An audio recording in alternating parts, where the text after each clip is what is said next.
సంవత్సరానికి ఒక 10,000 మీ ఆలోచన ఎందుకు రాలే? నాకు ఎక్కువ ఎందుకంటే డిపార్ట్మెంటు ప్రజల మధ్యలో వండుకుంటా నేను ఎక్కువ మాట్లాడదు కానీ వీళ్ళని అనాలంటే ఎన్నని అనొచ్చు. అంత కోటీశ్వరుని ఎట్లా కోటీశ్వరుని చేయాలని చూసింది తప్ప వాళ్ళు స్లమ్లలో ఉన్న ఇదే మూసిలో పండుకున్నోడు కరెంటు బిల్లు వాళ్ళకి 1000 బట్టి గల్లబట్టి వసూలు చేసినావు కదా. మరి అప్పుడే నువ్వు వాళ్ళకు పెద్ద ఇల్లు కట్టించి కరెంటు బిల్లు ఫ్రీ తీసి అయిపోతున్నావు మాలాగా. అందుకనే మీ అందరు కూడా ధన్యవాదాలు. మా డిపార్ట్మెంట్ గురించి ఎక్కువ రాయండి. అవన్నీ మళ్ళీ వాళ్ళ కిషన్ రెడ్డి సంగతి, బండి సంజయ్ సంగతి నేను ఎక్కువ మాట్లాడినా నా నోరు వేస్ట్, టైం వేస్ట్. నాకు అంత టైం కూడా లేదు.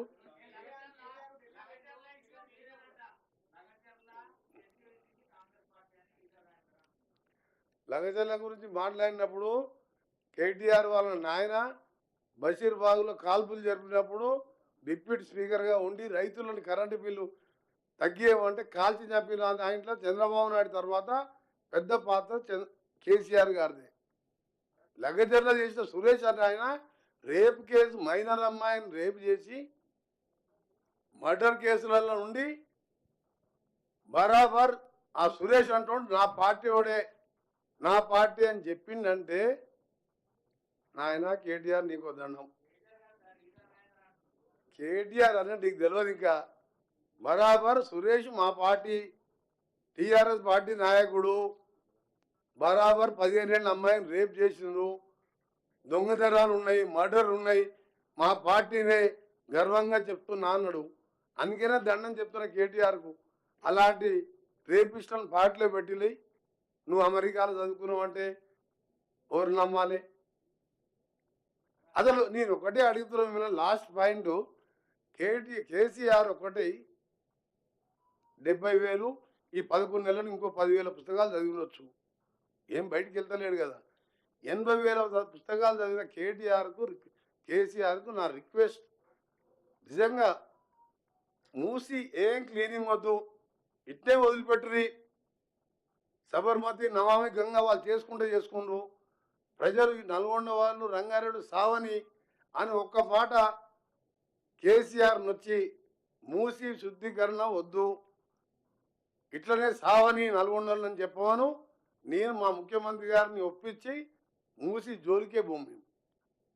ఎందుకు మాట్లాడతలేడు ఆయన? ఆయన అంతా మేధావి. ఒకటే చెప్తున్నా సీరియస్గా, మీరు మా మినిస్టర్లు ఎవరు అడగలే ఇప్పటికీ, మా ముఖ్యమంత్రి గారు కూడా అడగలే. నేను అడుగుతున్నా కేసీఆర్ గారు, నువ్వు అడుగు, మూసి ముట్టుకోకురి మీరు. నల్గొండలు చావని ఈ pharma industries, metals, drainage, fluoride, వాళ్ళ బతుకులు ఎటుపోయినా ఏం కాదు, దగ్గర పోతుందని కేసీఆర్ చెప్పమని చెప్పని మేము పోయి మా ముఖ్యమంత్రి గారిని బదిలాడతాం. మేము మా సావుడేదో మేము సస్తాం, కేసీఆర్ వద్దంటుండగా అంత పెద్ద మేధావే వద్దంటుండు, బంద్ చేయని చెప్తాం. సార్ RRR నార్త్ పార్ట్ ఎప్పుడు స్టార్ట్ అయింది? సౌత్ పార్ట్ అలైన్మెంట్ ఖరారైందా సార్? 2 పార్ట్లు కూడా ఇప్పుడే క్లియర్గా చెప్పినాం కదా. నార్త్ పార్ట్ మనం నార్థన్ పార్ట్, సౌత్ పార్ట్ నై. నార్త్ పార్ట్ది మేమంతా కూడా నెక్స్ట్ మంత్ ఫస్ట్ వీక్లోనే భూసేకరణ అమౌంట్ ఇచ్చేయి వాళ్ళకి రైతులని హ్యుమానిటీ గ్రౌండ్లో సీఎం గారు ఇంతకుముందు చెప్పి 90% భూసేకరణ చేసినాం.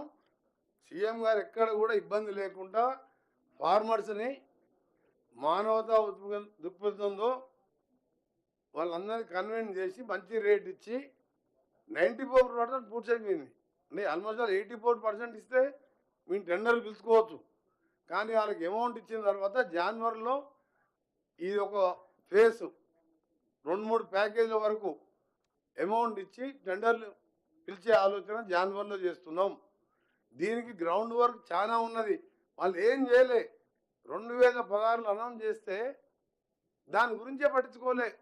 ఎంత బాధ అంటే ఇంత పెద్ద ప్రాజెక్టు కేంద్రం 100% వాళ్ళ ఫండింగ్తో చేస్తున్నప్పుడు ఎట్లా చేయాలి? అలాంటిది 7,000 కోట్లకు 1,00,000 కోట్లు ఇలా విలువ చేసే ఓఆర్ఆర్ని 7,000 కోట్లకు అమ్ముకొని పప్పు బెల్లాల్లాగా పంచిపెట్టిరు. ఎంత కష్టపడి కట్టినాం ఆ రోజు ఓఆర్ఆర్ మేము. 7,000కే అమ్ముకుని ఇవాళ వాల్యూ దాన్ని 1,00,000 కోట్ల పైన ఉంటుంది. అన్నీ రివ్యూ చేస్తున్నాం. ఒక్కొక్కటి F1లు, F2లు, F3లు ఇవన్నీ వస్తున్నాయి కదా.